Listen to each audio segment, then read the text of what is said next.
You're well aware of the unique time in world events, a global pandemic. But what makes this class so unique? A normal class of Gilead consists of 50-some students. The 149th class is made up of just 25. Your class is abnormal. But why? You know why. But let me share your experience with the Worldwide Brotherhood. Those who had been invited to attend this class of Gilead had begun to arrive at the Educational Center in Paterson, New York. The 25 students in this class actually arrived in mid-March of 2020. And as we all know, it was at that time that the coronavirus was declared to be a global pandemic. Most travel was shut down. The rest of their classmates could not come. Due to government restrictions on educational facilities, the 149th class had to be postponed.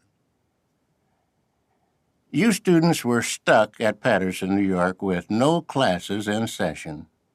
Commendably, many of you were able to work remotely for your home branch office in the interim. Finally, here in New York, government agencies allowed for educational facilities to again conduct classes, if physical distancing could be maintained. With just 25 of you, that was possible in the Gilead Lecture Hall. So, we have only 25 abnormal students who will graduate today. To clarify, it is the number of students that makes this class abnormal. But I'm told by your instructors that individually you are very normal. Yes, thank you for clarifying that, Samuel Hurd. He seems to be doing something of a stand-up routine at the beginning of this Gilead graduation. I say a stand-up routine, he's quite obviously sitting down, but he does seem to fancy himself as something of a comedian, which we're going to see, I'm afraid, more evidence of as this footage unfolds. But yes, he's giving us there some background on what happened with the 149th Gilead class, the fact that they were stuck from March through to, I think, August 2020 without being able to do their course. And then finally, governmental restrictions eased, making it possible for half of the normal number of students to sit down and do the course, which, if memory serves, is about 6 months for Gilead. I did the ministerial training school back in 2005, which is now called the School for Kingdom Evangelizers, and that was a 2-month course, and the idea was that it was a condensed version of Gilead. So Gilead students do 6 months, and the course is elongated, with students doing essentially volunteer labour for the Bethel complex or the Paterson Educational Centre in between their studies, thus making it 6 months instead of 2. But I just found this part interesting because it's talking here about yielding to governmental restrictions and making sure the organisation falls in line with whatever the government is directing in terms of how to respond to a global pandemic. I just can't help but find it quite hypocritical that the organisation will fall over itself to comply with the law when it comes to avoiding a deadly disease that incidentally directly threatens the governing body because due to their age and I'm sure various health problems that some of them may have, they are most at risk. So it's in their interests, isn't it, to make sure that the community of followers that they're living with is shielded from the worst effects of this global pandemic, and they are going to comply with whatever the government says to that end. But when it comes to complying with the law when it comes to protecting children, well, that seems to be a different matter altogether, doesn't it? The way they deal with child protection and the handling of child abuse is to say, well, if the state is going to force us to report the abuse, okay. But by the way, we'll jump through hoops to avoid doing it even in states where there is mandatory reporting if there is a clergy penitent loophole that we can take advantage of. So just for me, the double standard here is sickening. We have a few statistics to share about the 149th class.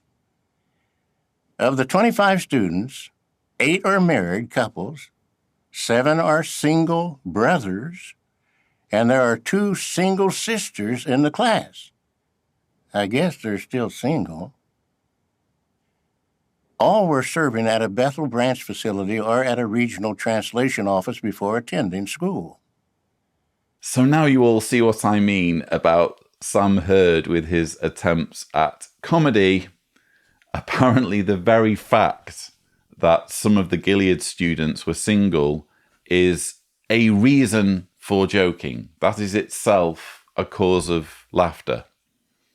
Yeah, that's hilarious, Sam. I'm inwardly rolling over in hysterics at the idea that some of the Gilead students might not be still single. The students are from 14 different countries and speak 29 different languages. Their average age is 41. That's a good age. 44 years ago, I was 41.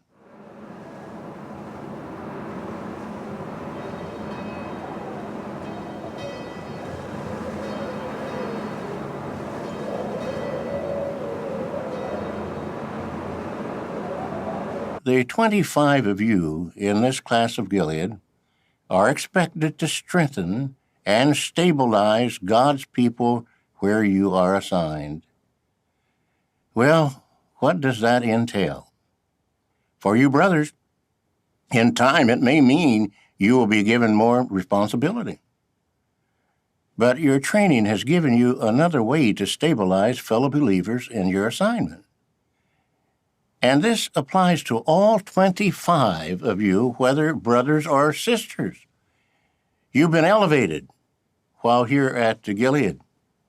In fact, in the territory of Gilead in the Bible, the elevation changes dramatically. In the Jordan Valley, Gilead was 690 feet, 210 meters below sea level. But traveling east to the dome-like mountainous region of Gilead, the elevation rises to over 3,300 feet or 1,000 meters. You students came to Gilead below sea level. But with daily Bible study and lectures, you have been elevated.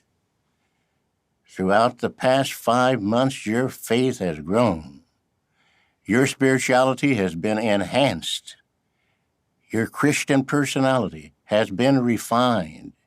You have been elevated.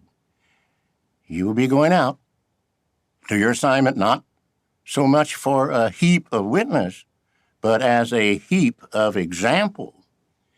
In this way, you will strengthen and stabilize those you work with at the branch and those you associate with in your congregations.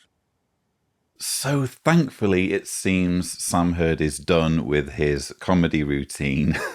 Thank goodness that's over.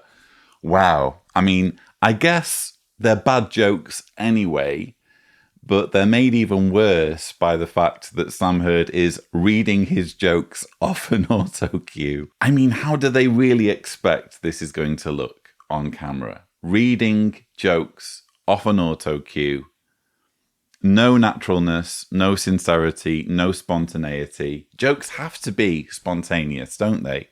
If you can see them coming a mile off, they cease to be funny. Sam Hurd doesn't seem to understand remotely how comedy works. Anyway, he's done with his jokes and he's moved on to more serious matters, which is the fact that the Gilead graduates need to be a stabilizing influence now that they've finished their studies, they've finished their education as essentially watchtower representatives, as people who now know the organization inside out. They now have enhanced Bible knowledge, and the expectation is that they go out into the field or they go to their branch offices, their local Bethels, and amaze everyone with the wisdom they've learned by spending 6 months at Patterson.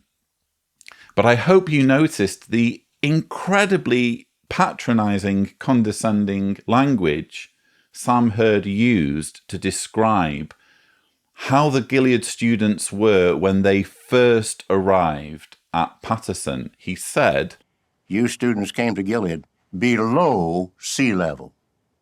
But with daily Bible study and lectures, you have been elevated." Am I the only one who was watching him saying that thinking, this is how you view ordinary rank and file Jehovah's Witnesses, isn't it? You view ordinary rank and file Jehovah's Witnesses who aren't at Patterson, who aren't blessed by being in proximity with you and your colleagues, who aren't studying the Bible with you and learning directly from you and having you bestow your wisdom upon them. You view ordinary Jehovah's Witnesses as, quote, below sea level. In other words, beneath you. That's how you, Samuel Hurd, think of those whom you lead, of your followers. That, for me, came across loud and clear. Yet another in a long line of examples of the governing body letting their guard down when a camera is pointing at them and inadvertently letting slip what they really think of their followers.